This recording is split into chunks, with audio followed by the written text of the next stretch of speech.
ये इंसानों को ठहराएगा। पार्ट 2।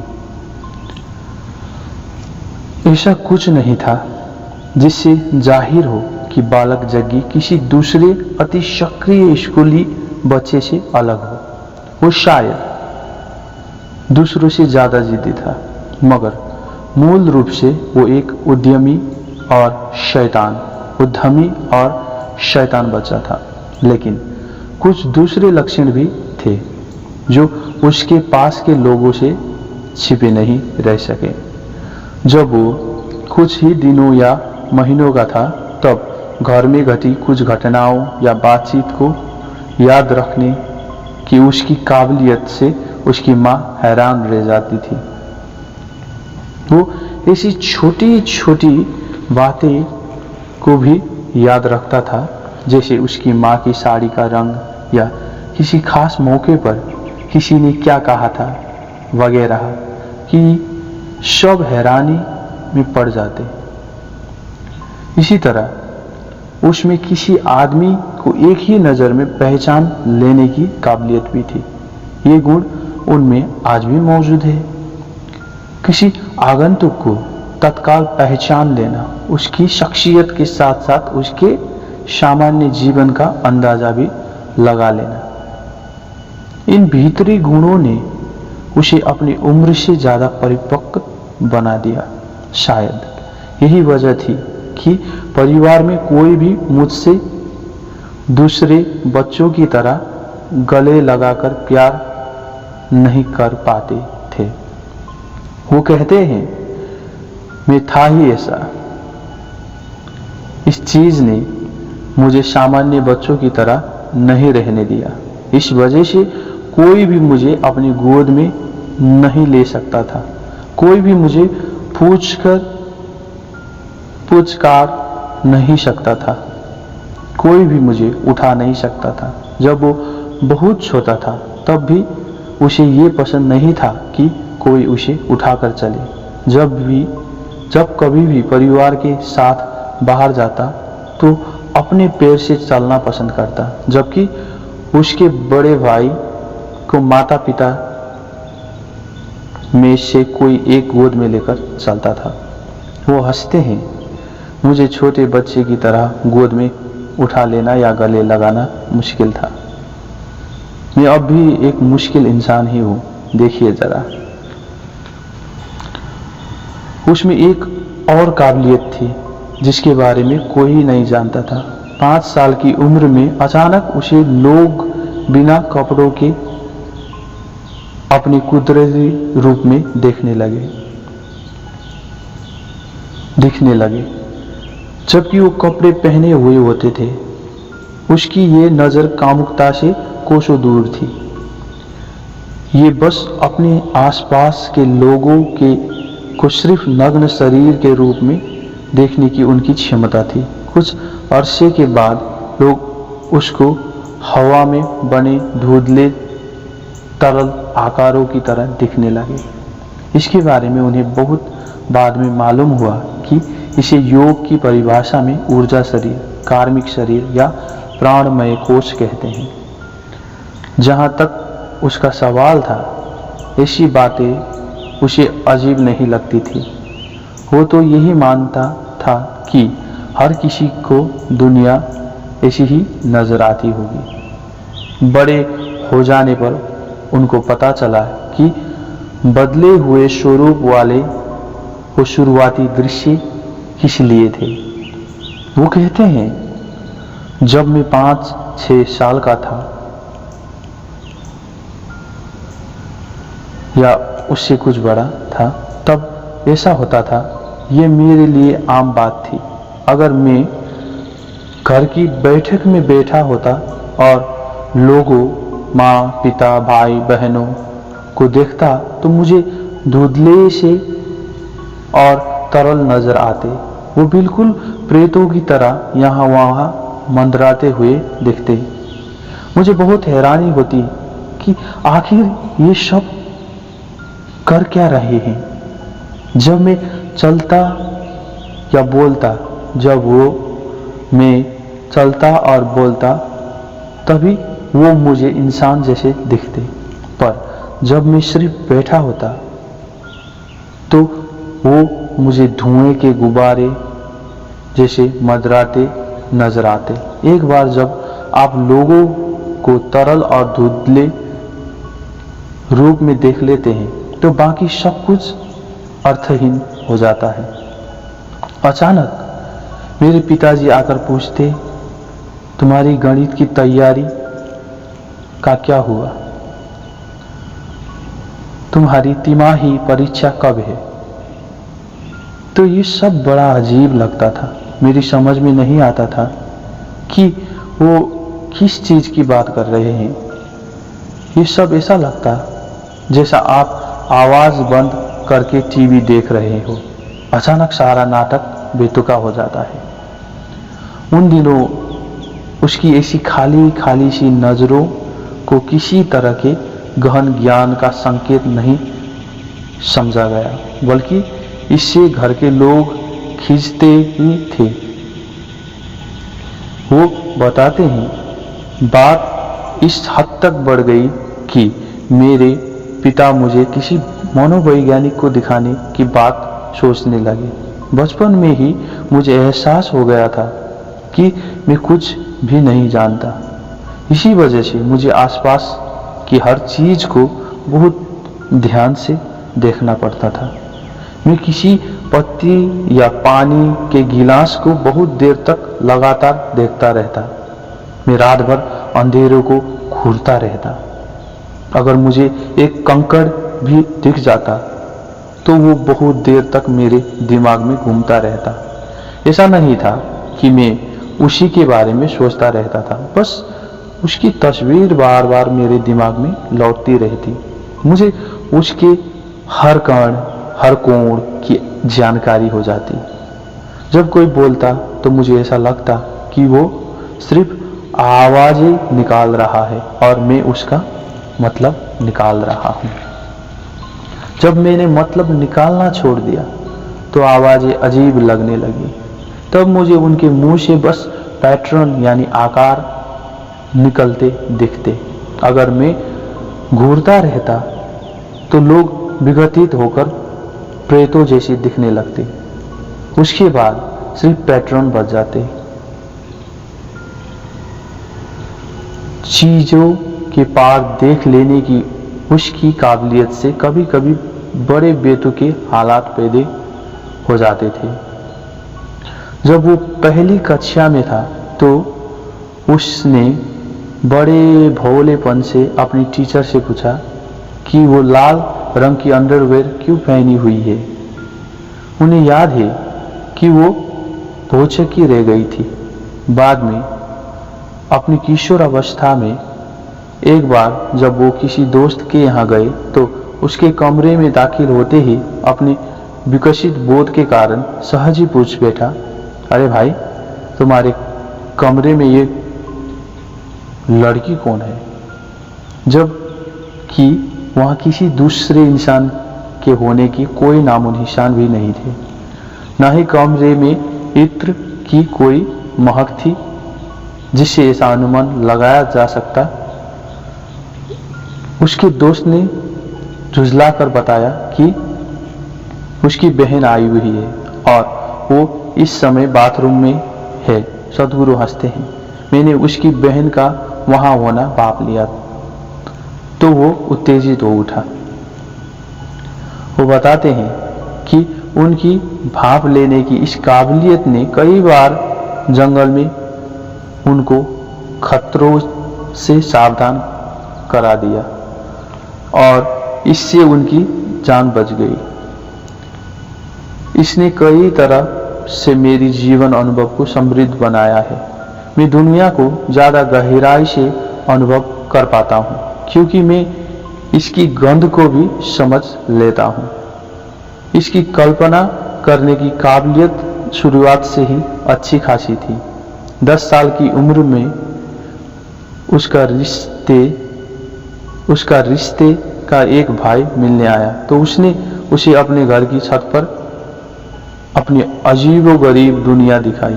उस दुनिया में छोटी से छोटी बात का ख्याल रखा गया था। मैं हमेशा तीसरी मंजिल की छत पर चढ़ जाया करता था, जहां पहुंचने के लिए सीढ़ियां नहीं थी। वहां तक सिर्फ मेरी ही पहुंच थी, क्योंकि वहां कोई दूसरा नहीं चढ़ सकता था। मैंने वहां एक घर बनाया हुआ था, मेरी अपनी खुद की दुनिया, एक बिल्कुल दूसरी दुनिया, जिसमें मैंने छोटी छोटी बातों का भी ध्यान रखा था। दूसरों के लिए ये सब समझ पाना बहुत मुश्किल है। मान लीजिए मैं एक फूल बनाना चाहता हूं, तो मैं उसकी एक एक कोशिका बनाते हुए उसे पूरा करता। आप अंदाजा लगा सकते हैं कि अपने दिमाग में एक फूल बनाने में कितना समय लगता होगा। इस तरह से थोड़ा थोड़ा करके मैंने एक अलग दुनिया ही रच डाली थी। मैं 5-6 घंटे बिना हिले डुले बैठकर इसका एक एक हिस्सा बनाता जाता। वो मेरे लिए एक असली दुनिया बन गई थी। मेरी दुनिया में कोई दूसरा नहीं घुसता था, मगर कभी कभी मैं अपने इसी भाई को अपनी दुनिया की सैर कराने ले जाया करता था। वो लड़का ऐसा दीवाना हो गया कि वहां हर रोज जाने की जिद करने लगा। अगर मैं ना ले जाऊं तो रोने लगता। आखिर ये दुनिया थी क्या? बिना महलों की एक शानदार जगह। वो कहते हैं जंगली जानवरों से भरा एक जंगल। वहां एक चीता और गेंडा था। गेंडा मेरा पसंदीदा जानवर था। इस सारे ब्यौरे से एक युग दृष्टा की काबिलियत की शुरुआती झलक मिलती है। बहुत बड़े स्तर पर और बहुत छोटे स्तर पर एक साथ सोच पाने की काबिलियत। सदगुरु कहते हैं हर इंसान में ये काबिलियत होती है। जब हम ऐसे सपने देखना सीख लेते हैं जिनमें हम खुद को अगुवाई करने के लिए विवश महसूस नहीं करते, तभी ये काबिलियत सामने आती है। आप जो कुछ कर रहे हैं, अगर उसमें से खुद को अलग कर लेने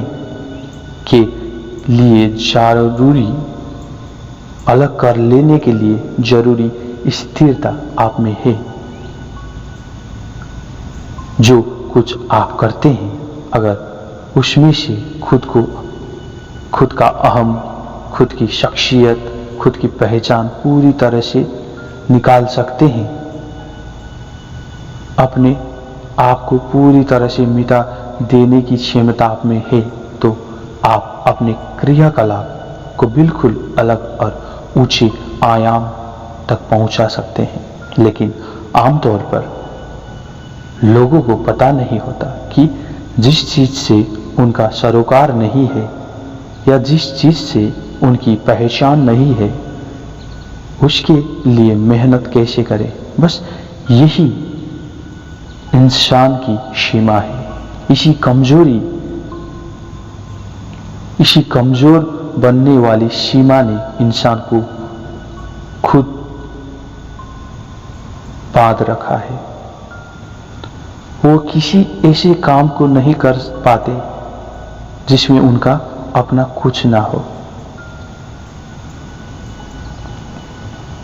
वो छत जग्गी की निजी दुनिया थी और उसकी अनोखी योजनाओं की जगह थी।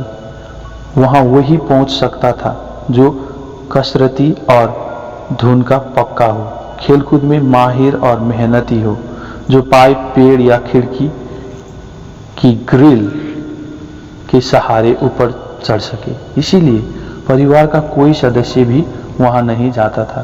जग्गी की दूसरी सनक के लिए, जो वाकई परेशान करने वाली थी, बस छत ही एकमात्र सही जगह थी। ये भी सांप पालने की जुनून। सारा का सारा परिवार इसके विरुद्ध एकजुट था। चिड़ियों और रेंगने वाले जीवों के बारे में उसकी जानकारी सहज स्वाभाविक थी। 4 साल की उम्र से ही उसे अपनी क्लास के साफ सुथरे लेकिन बेजान माहौल से स्कूल के बाहर वाले गटर की गंदगी ज़्यादा पसंद थी। हमारी नौकरानी रोज सुबह मुझे लेकर स्कूल छोड़ती और फिर दोपहर को आकर ले जाया करती। मैं हमेशा उसे मना लेता कि वो स्कूल के अंदर ना आए और मुझे गेट पर ही छोड़ दे। इसके वापस जाते ही मैं बाहर आकर गटर के पास बैठ जाता। कक्षा में मुझे कभी दिलचस्पी नहीं थी। उसे मालूम था कि गटर में कभी ठहराव नहीं होता। उसकी उम्र के हिसाब से वो उसके लिए किसी ग्रैंड कैन से कम ना था, जिसमें तमाम संभावनाएं मौजूद थी। इसमें तरह तरह के सांप थे, पानी वाले सांप, बगीचे में पाए जाने वाले सांप, छोटे सांप, बड़े सांप, जहरीले और बिना जहर वाले सांप। मालूम नहीं क्यों मुझे कभी ऐसा नहीं लगा कि सांप कोई डरने वाली चीज है। शायद इसी वजह से मैं लोगों को थोड़ा अजीब लगता था, लेकिन जितना सहज मैं दूसरी चीजों के साथ था उतना ही सांपों के साथ भी था। उनसे मुझे कभी खतरा मालूम व महसूस नहीं होता था। वो अपने पिताजी से मिली दवा की खाली बोतलों में मेंढक और उनके बच्चे इकट्ठा करता। अफसोस कि सांप उतनी आसानी से उन बोतलों में नहीं रखे जा सकते थे। फिर भी ये परेशानी उसे बहुत दिनों तक सांप पालने से रोक ना पाई। परिवार में सबसे पहले रविंद्र को छत पर सांप के एक छोटे फार्म का पता चला। मैंने देखा कि जग्गी ने कांच के जार में सांप रखे हुए हैं। ये मुझे बड़ा विचित्र लगा, पर मैंने माता पिता को इस बारे में कुछ नहीं बताया। मैं जानता था कि पिताजी बहुत बिगड़ेंगे। धीरे धीरे जग्गी आसपास के इलाकों में सांप पकड़ने वाले के रूप में मशहूर हो गया। इस काम के लिए उसे अच्छे पैसे भी दिए जाते थे। आमतौर पर लोगों को सांपों की तेज रफ्तार के कारण उनसे डर लगता है, लेकिन मेरे लिए ये कभी भी मुद्दा नहीं था, क्योंकि मैं जान चुका था कि इंसान सांप से ज्यादा तेज चल सकता है। मैं बिना कोई डंडा लिए सांप पकड़ने जाता और उसके रुक जाने तक इंतजार करता, फिर उठाने से पहले उसे दबाकर पकड़ लेता। सपेरे भी यही करते हैं। मैं फन उठाए उत्तेजित कोबरा को भी उसके पास जाकर सीधे पकड़ लेता था। इस कारनामे मैं वर्षों तक करता रहा। मैं नहीं कह सकता कि आज मुझसे ऐसा करने का फुर्ती है या नहीं मुझ में, लेकिन तब मैं इसे बड़े आत्मविश्वास से करता था। अपने अंतर्बोध से वो सांपों की मौजूदगी भी भांप लेते थे। मुझ में एक तरह का सूक्ष्म इंद्रिय बोध पैदा हो गया था, जो अभ्यास छूट जाने की वजह से अब खत्म हो गया है। मैं जंगल में बड़ी आसानी से सांप का पता लगा लेता। मैं उसकी गंध से उसका पता लगा लेता और जाकर पकड़ लेता। अगर चामुंडी हिल पहाड़ी पर किसी जगह जाता तो तुरंत जान जाता कि किस पत्थर के नीचे सांप होगा। अब ये इंद्रिय बोध मुझ में नहीं रहा। इसकी वजह यह है कि अब मैं बहुत से लोगों और बहुत सी शहरी चीजों से घिरा रहता हूँ। ये हुनर जग्गी के लिए बड़ा फायदेमंद साबित हुआ। बचपन से ही मैंने अपनी माता पिता से एक भी रुपया जेब खर्च नहीं लिया। छठी सातवीं में पढ़ने के दौरान भी मैं अपने लिए खुद पैसे कमा लेता था। पास ही एक बड़ा सेंट्रल इंस्टीट्यूट था जिसके अहाते में बहुत से सांप थे। वहां छोटे सांप पकड़ने पर 25 रुपया और लगभग 3 फुट लंबा या उससे बड़ा पकड़ने पर 50 रुपया दिए जाते थे। उन दिनों 50 रुपया काफी बड़ी रकम होती थी। जब कभी मैं शनिवार को वहां पहुंच जाता तो दोपहर भर में 3 या 4 सांप पकड़ लेता। इसमें मुझे 150 से 200 मिल जाते। मेरा जेब खर्च कमाने का ये भी एक तरीका था। एक दिन उसने एक स्थानीय ट्यूबलाइट कारखाने में घुसे हुए एक सांप को पकड़ा।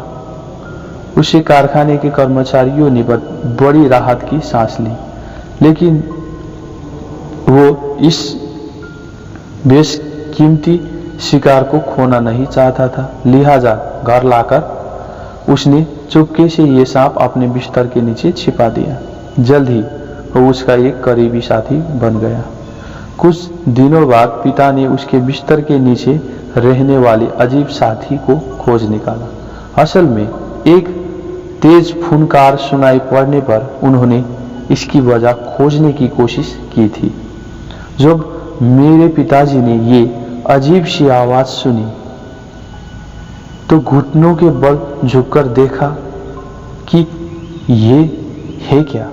सदगुरु बताते हैं, मैंने उस सांप को कांच के एक बड़े जार में रखा हुआ था जो ट्यूबलाइट वालों ने मुझे भेंट में दिया था। इसमें मैं सांप रख सकता था और जार का मुंह आंशिक रूप से बंद कर सकता था। मैं उसे दिन भर जार में रखता। शाम को जब स्कूल से लौटता तो उसे बाहर कहीं ले जाता और घुमा फिराकर वापस जार में डाल देता। मेरे पिता सांप देखकर भौचक्के रह गए। जब मैं घर लौटा तो वो गुस्से से पागल हो रहे थे। बेशक वो डरे हुए भी थे। घर में हर कोई कुर्सी और सोफे पर खड़ा था।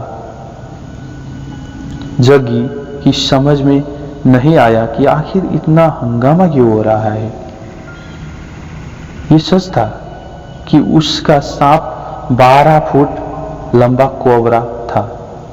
कहने की जरूरत नहीं है कि वो खूबसूरत प्राणी उसका दोस्त था। उसने बड़े बेमन से सांप की जगह बदल दी।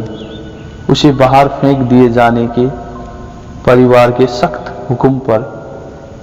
हुक्म की परवाह न करते हुए उसने सांप के लिए एक बड़ा पिंजरा बनाया और उसे अपनी छत पर रखा। ये सांप 3 साल उनके साथ रहा। सौभाग्य से इस दौरान परिवार का कोई सदस्य छत पर नहीं गया। आगे चलकर उसे सांपों के साथ अपने गहरे जुड़ाव की वजह पता चला। उसे एहसास हुआ कि ये उसके एक पिछले जन्म की विरासत थी। लेकिन बात इतनी ही नहीं थी। वो अक्सर समझाते हैं कि भारतीय परंपरा में सांप और गाय के लिए आदर भाव निरा अंधविश्वास नहीं है। सदगुरु का कहना है कि हर मनुष्य अपने अस्तित्व के विकास के दौरान कभी न कभी सांपों या गायों का जीवन जी चुका है। मनुष्य जीवन का एक पहलू है कुंडलिनी ऊर्जा। गति और निश्चलता में सांपों के साथ इसकी समानता इसकी प्रकृति को उजागर करती है। एक और महत्वपूर्ण पहलू ये है कि किसी प्राणी के अस्तित्व के विकास में सर्प योनि एक महत्वपूर्ण चरण है। जैसे कि शरीर के विकास की प्रक्रिया में बागर एक महत्वपूर्ण चरण है। यही बात गाय के मामले में भी है। इसीलिए इस संस्कृति में ये माना जाता है कि आपको इन दोनों में से किसी को मारने की इजाजत नहीं है। अगर भारत में आपको मरा हुआ सांप मिल जाए या किसी सांप को मारना पड़े तो आपको ठीक तरह से उसका अंतिम संस्कार करना चाहिए। सांप का हमेशा उचित ढंग से अंतिम संस्कार किया जाता है, क्योंकि जीव या प्राणी के दृष्टिकोण से ये मनुष्य के काफी पास है। सांप मरने को हमेशा हत्या माना जाता है, सांप मारने को हमेशा हत्या माना जाता है।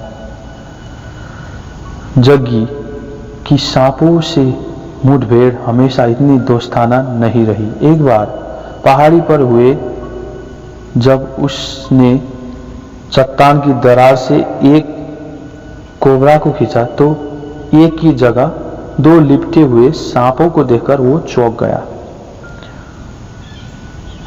उससे पहले कि वो कुछ समझ पाता, वो दूसरे कोबरा ने हमला कर दिया। इसके जहरीले दांत 3 बार उसके पैर में गड़ गए।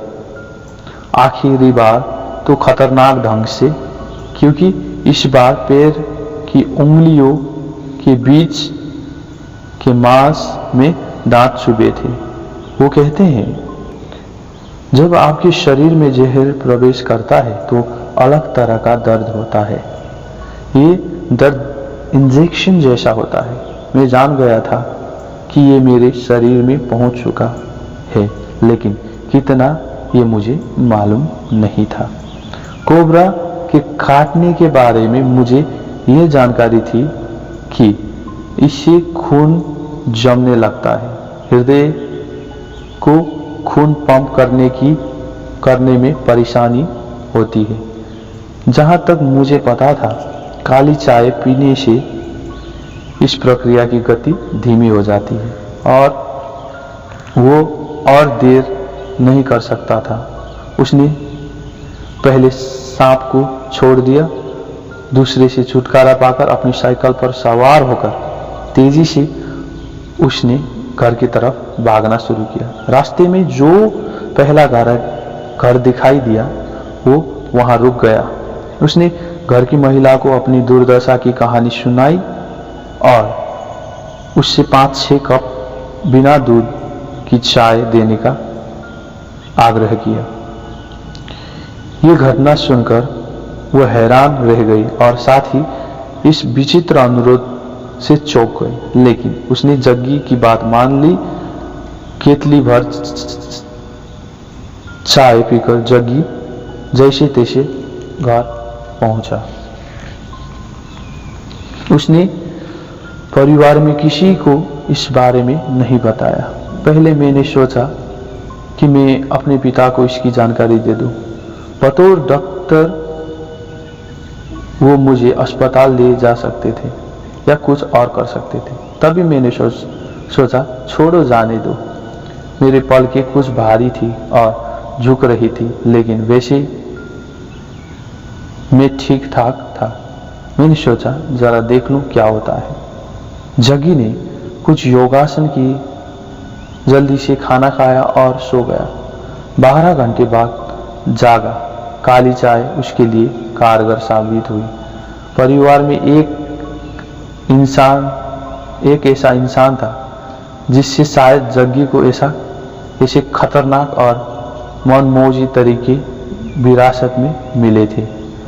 परिवार के सभी बच्चे अपनी छुट्टियां परनानी के घर में बिताया करते थे। उन्हें शैतान की खाला कहा जाता था। वो परिवार की असली विद्रोही थी, एक ऐसी महिला जो अपने समय के रीति रिवाजों की बिल्कुल परवाह नहीं करती थी। उनके धनवान पति के पास कई एकड़ जमीन थी, लेकिन उस महिला ने एक छोटा मंदिर बनवाने के लिए जिद करके दूसरे की जमीन चुनी। सदगुरु कहते हैं वो मानती थी कि कोई भी इंसान जमीन का मालिक नहीं हो सकता। तेलुगु में एक कहावत है, सिर्फ 3 फुट चौड़ी और 6 फुट लंबी जमीन पर ही आपका हक है, जहां आपको दफनाया जाता है। उनका बर्ताव परिवार को शर्मिंदगी में डाल देता था, लेकिन उन्होंने इसकी परवाह नहीं की। वो परिवार के लिए कलंक थी और सबको कांटे की तरह चुभती थी। वो कहते हैं, आप उन्हें ना तो भूल सकते थे, ना ही अनदेखा कर सकते थे, क्योंकि वो लोगों से घिरी रहती थी। अगर वो कहीं चली जाती तो लोग उन्हें भूल सकते थे, तब हम ये कह सकते थे कि वो मर गई, लेकिन वो तो वहीं रहकर अपना खुद का साम्राज्य चलाती थी। उनके बावलेपन के चर्चे दूर दूर तक फैल गए थे। वो 113 साल की उम्र तक जिंदा रही। उन्होंने अपने बच्चों और यहाँ तक कि अपने कुछ नाती पोतों की मौत भी देखी थी। अगर उनकी मौत पहले हो जाती तो ये खुद उनके लिए और उनके परिवार के लिए राहत की बात होती, लेकिन उन्हें जीवन से अथाह प्रेम था, इसीलिए उन्हें जल्दी छुटकारा नहीं मिल सका। सद्गुरु कहते हैं, 14 साल की उम्र से ही उन्होंने तंबाकू खाना शुरू किया था और जिंदगी भर खाती रही। 111 साल की उम्र में उन्हें गले का कैंसर हो गया। उन्होंने इलाज करवाने से इनकार कर दिया, लिहाजा वो 2 साल बाद बिना किसी इलाज मर गई। बहुत से लोग तो उनका नाम भी नहीं जानते। बूढ़ी होने पर कुल्हे में दर्द की वजह से वो लंगड़ा कर चलती थी, इसीलिए लोग उन्हें कुटम्मा यानी लंगड़ी औरत कहा करते थे। किसी को उनका नाम मालूम न था, क्योंकि 113 वर्ष के बाद उनका नाम भला कौन याद रखेगा। सद्गुरु के जहन में अपने परिवार की इस सनकी और ठसकेदार सदस्य की यादें बड़ी सजीव है। मैंने अपने परनाना को नहीं देखा, वो बहुत पहले स्वर्ग सिधार चुके थे, और मेरे नाना शहर के सबसे धनवान आदमी थे। किसी ने उन्हें बता दिया होगा, गरीबों को भोजन करवाने से आप सीधे स्वर्ग जाएंगे। इसीलिए रोज सुबह वो हाजिरी का रजिस्टर निकालते। शहर के सारे भिखारी 200 के करीब वहां आकर एक वक्त का भोजन कर सकते थे। रजिस्टर में अपना नाम लिखवाए बिना उन्हें खाना नहीं मिलता था। मेरे नाना रोज सुबह घर के सामने बैठकर ये सब देखा करते थे। वो जानना चाहते थे कि कितने लोगों ने खाया। इसका रिकॉर्ड रखा जाता था और भी बहुत से लोग उनके पास आते थे, क्योंकि शहर के ज्यादातर लोग उनके कर्जदार थे। वो कर्ज या उसका ब्याज चुकाने आते थे। मुझे पूरा यकीन है कि अगर उनके पास पैसा नहीं होता तो कोई उनके पास ना फटकता। लोग लगभग गिड़गिड़ाते हुए उनके पास आते थे, क्योंकि नाना के पास पैसा और ताकत थी। ये सब कुछ सामने वाले दरवाजे पर हुआ करता था। इस नापसंद काम को निपटाने के बाद लोग आमतौर पर पिछले दरवाजे की ओर चले जाते थे। वहां मेरी परनानी का शासन चलता था। वो वहां एक खास अंदाज में बैठी होती थी, जिसकी वजह से लोगों को वो घमंडी लगती थी। हालांकि उन्होंने कभी किसी से रूखेपन से बात नहीं की, बस उनके बैठने का ढंग ही वैसा था। सामने के दरवाजे पर जहां जात पात की अहमियत थी, वहीं पिछले दरवाजे के नियम बिल्कुल अलग थे। सामने के दरवाजे पर अगर आप ऊंची जात के हैं तो आपको इज्जत से पैसा दिया जाता था। अगर आप छोटे जात के हैं तो पैसे फेंक कर दिया जाता, लेकिन पिछले दरवाजे पर जो भी आते उन्हें वो बूढ़ी महिला बिना किसी भेदभाव के गले लगाती थी।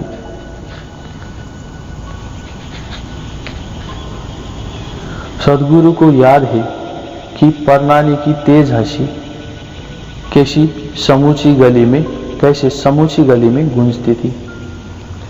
उस जमाने में जब औरतों को हंसना तो दूर, बोलने की भी आजादी नहीं थी, ये बदनामी से कम नहीं था। वो जीवन को इतनी गहराई से देखती थी जिसकी कोई कल्पना भी नहीं कर सकता, इसीलिए वो इस तरह हंस सकती थी। उन्हें अपने आसपास हर कोई निरा मूर्ख नजर आता था। जग्गी परनानी के घर छुट्टी मनाने के लिए खूब उत्साहित होता था। उन्हें याद है वो बहुत शानदार ढंग से कहानी सुनाती थी।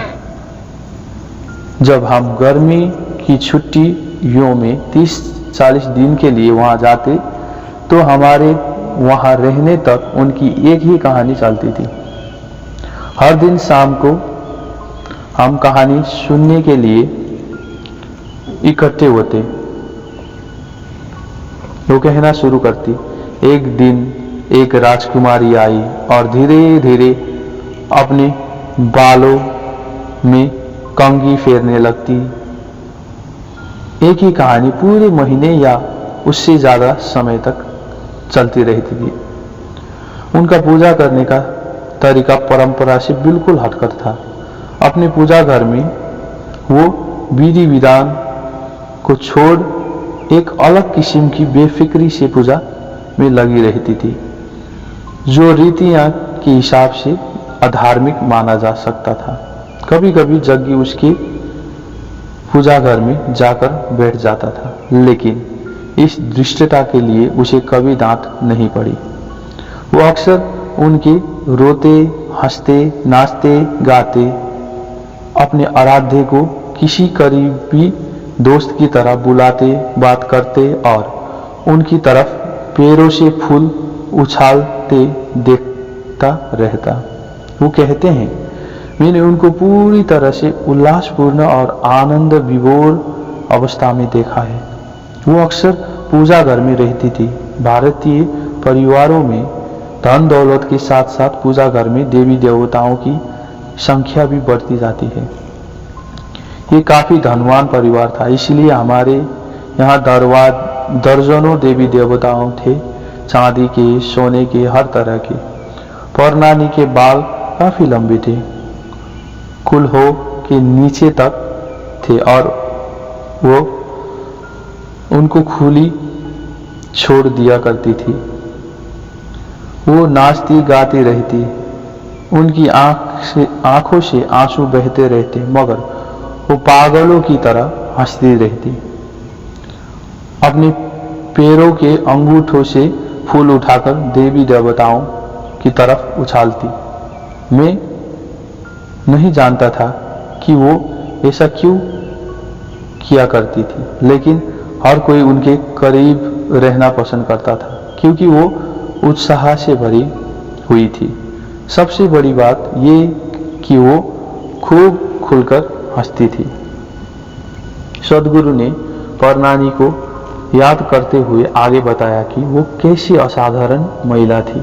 वो बिल्कुल तर्कसंगत नहीं लगती थी, ऐसा इंसान जिसे आप अपने परिवार में नहीं चाहेंगे।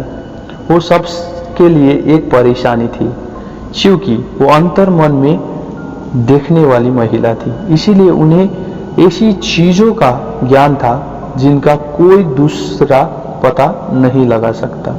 वो इन बातों को किसी को खुलकर नहीं बता सकती थी, क्योंकि एक भी ऐसा इंसान नहीं था जिससे वो बात कर सकती, इसीलिए वो हंसकर रह जाती। उनको सभी निरे मूर्ख नजर आते थे, क्योंकि जो वो देख पाती थी दूसरे लोग नहीं देख सकते थे। एक बार जग्गी ने उनसे पूछा, आप ये सब क्या कर रही है? वो बोली, कोई बात नहीं, एक दिन तुम समझ जाओगे। जग्गी एक लंबे अरसे के बाद उनकी बातें समझ पाया, लेकिन उस छोटी उम्र में भी परनानी के बर्ताव से उसे कोई झटका नहीं लगा, बल्कि इसमें उसे मजा ही आता था। अपनी परनानी की कुछ रीति रिवाज, विरोधी भावनाएं वो भी साझा करता था। उसमें पारंपरिक रस्मों में बैठ पाने का धीरज नहीं था। वो पक्का नास्तिक था। परिवार के साथ मंदिर में जाने से मना कर देता था और अक्सर बाहर जूते चप्पल की रखवाली करने वाले के पास छोड़ दिया जाता था। वहां होने वाली चीजों को देखकर उसे पक्का यकीन हो गया कि पारंपरिक पूजा पाठ में कोई भारी गड़बड़ है। मैं ऐसी किसी चीज में यकीन नहीं करता जो मुझे नजर नहीं आती। मेरे साथ ये समस्या किशोर अवस्था से नहीं, बचपन से ही थी। बहुत छोटपन से ही मैं अपने आसपास होने वाली बातों पर तब तक विश्वास नहीं करता था जब तक मैं उन्हें देख या समझ ना लेता। इसीलिए 4-5 साल की उम्र में ही मैंने अपने माता पिता के साथ मंदिर जाने से मना कर दिया। वो बहुत धार्मिक प्रवृत्ति वाले नहीं थे। वो साल में बस 1-2 बार ही मंदिर जाते थे। फिर भी मैं मना कर देता था। मेरे मन में सवाल थे, वो मेरे सवालों का जवाब देने के लिए कभी तैयार नहीं हुए। इसीलिए मैं कभी मंदिर के अंदर नहीं गया। मुझे हमेशा चप्पलों की देखभाल करने वाले की निगरानी में छोड़ दिया जाता था। वो अपने जूते चप्पल सौंपने के साथ मुझे भी सौंप देते। वो उससे कहते, इसका ध्यान रखना वरना ये कहीं भाग जाएगा। इसीलिए चप्पल वाला एक हाथ से मुझे पकड़ता रहता और दूसरे हाथ से अपना काम करता। वो जानता था कि अगर उसने कहीं और देखा तो मैं भाग जाऊंगा। उसकी संगत में मैंने भारतीय जूते चप्पल की समस्या के बारे में बहुत कुछ जाना। वर्षों बाद ईसा केंद्र में मैंने जिस सबसे पहली चीज का पक्का इंतजाम किया वो ये कि हर कोई अपने जूते चप्पल कैसे रखे। खिलखिलाते हुए वो आगे कहते हैं, आज हम बड़े गर्व से कह सकते हैं कि 8 से 10 लाख लोग हमारे समारोह में आते हैं, लेकिन कभी एक चप्पल भी गुम नहीं होती। मैं हमेशा कहता हूं ये ऐसा काम है जो मैंने बचपन में सीखा। मुझे बहुत पहले से ही जूती चप्पलों की गंभीर समस्या की जानकारी है। जूते चप्पल के स्थल पर बैठकर जग्गी ने दूसरी बातों पर गौर करना शुरू किया। 8-9 साल का होने पर मुझ में कौतूहलता जागा कि सभी लोग भगवान से बात करने के लिए मंदिर जाते हैं। मैं जानना चाहता था कि उससे मिलने के बाद वो कैसे हो जाते हैं। इसीलिए मैं एक बड़े मंदिर के बाहर बैठ गया और बाहर निकलने वाले हर किसी को बहुत ध्यान से देखने लगा। मैंने अधिकतर यही पाया कि जब वो बाहर आते तो मंदिर में देखी किसी चीज के बारे में गपशप करते होते थे, या जब उन्हें पता चलता कि उनके जूते कोई और पहनकर चला गया है तो इस दुनिया को और उस बनाने वाले को कोसने लगते। कोई ऐसा कभी नहीं सोचता था मेरे जूते भगवान ने ले लिए क्योंकि उन्हें शायद इनकी जरूरत थी, लेकिन नहीं, लोग तो सारी दुनिया को कोसने लगते थे।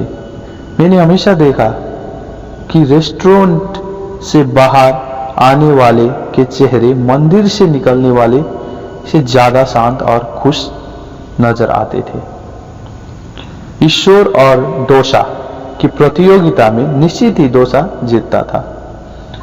जग्गी को जाति के आधार पर भेदभाव किए जाने से नफरत थी। इसी वजह से जब कोई पंडित परिवार में पूजा कराने आता तो वो भड़क जाता।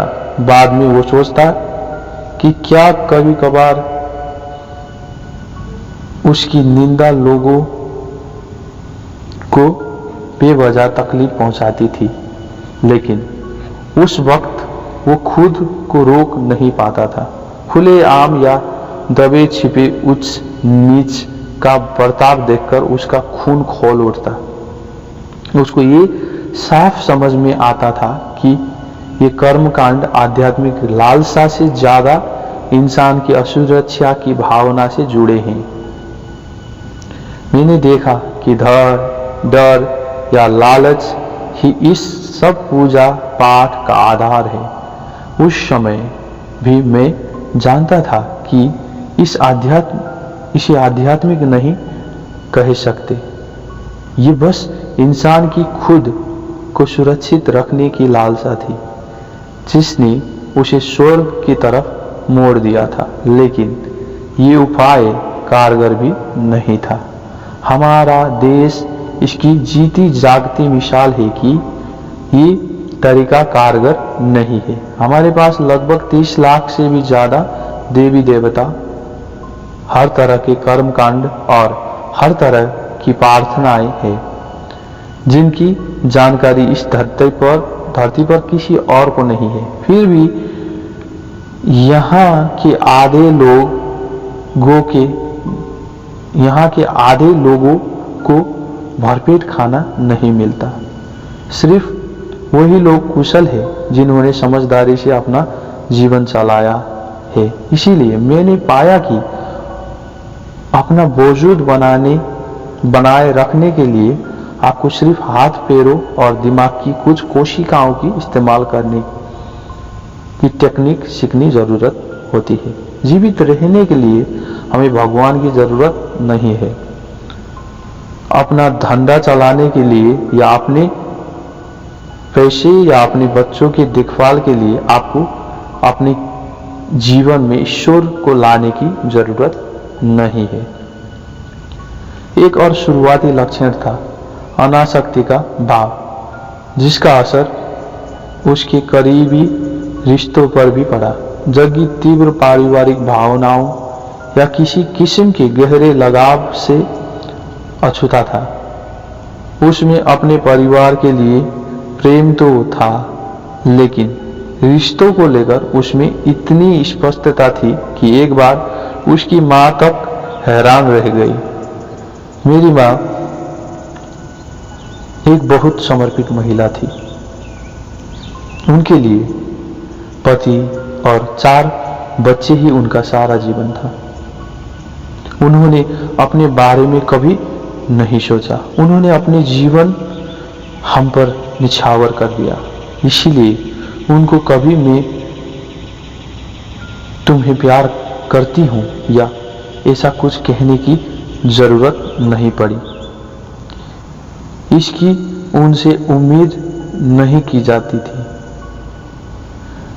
मैंने उनसे ऐसा संबंध बना लिया था जिसमें परिवार में सबसे छोटा होते हुए भी मैं कई मायनों में उनका बड़ा भाई था। वो मुझसे ऐसी बातें साझा करती थी जो किसी और से नहीं करती। जब मैं इसका फायदा उठाकर उनसे मजाक करता तो हमेशा कहती, मैं इन बातों को तुम्हें क्यों बता रही हूं। एक दिन कुछ आपसी बातचीत के दौरान मैं जरा ज्यादा कोमल हो गया।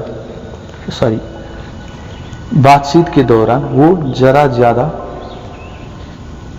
कोमल हो गई और मेरे लिए अपना प्रेम प्रकट किया।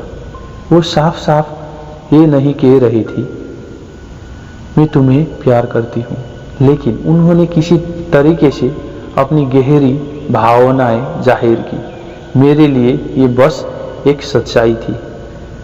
मैंने उनसे सिर्फ ये पूछा, अगर मैं पड़ोस के घर में पैदा हुआ होता तो क्या तब भी आप मेरे लिए ऐसा ही महसूस करती? इस सवाल से उनको बहुत ठेस लगी। वो रोती हुई वहां से चली गई। मेरा इरादा उन्हें चोट पहुंचाने का नहीं था। मैंने बस एक सीधा सा सवाल पूछा था, हर चीज के बारे में। ऐसे सवाल मेरे अंदर चलते रहते थे। जग्गी कुछ साबित नहीं करना चाहता था, लेकिन सुशीला के इस 14 साल के बेटे ने उनके अंदर अंतर्बोध का एक अहम भाव जगा दिया था। कुछ देर बाद वो लौट कर आई। वो बताते हैं, वो आई, अब भी उनकी आंखों में आंसू थे। उन्होंने झुककर मेरे पैर छुए और चली गई। उनके भीतर एक तरह का अंतर्बोध हुआ था। ये उनके लिए अच्छी बात थी। हम जिन चीजों से जुड़े होते हैं, हमारा शरीर, हमारे माता पिता, हमारे बच्चे, हमारी पत्नी, हमारा पति, हमारा घर वगैरह वगैरह, हमारी सोच और भावनाएं उनसे बहुत गहरी से अपनी पहचान बना लेती है। जग्गी के बारे में शायद सबसे अजीब बात जो है, जिसकी जानकारी उसके परिवार और दोस्तों को अभी भी नहीं है, वो है मौत के बारे में सोचते रहना। आधी रात को वो अक्सर अपने घर से चुपके से खिसक जाते और मैसूर के स्थानीय कब्रिस्तान में पहुंच जाते। कभी कभी वो अपने कुत्ते को घुमाने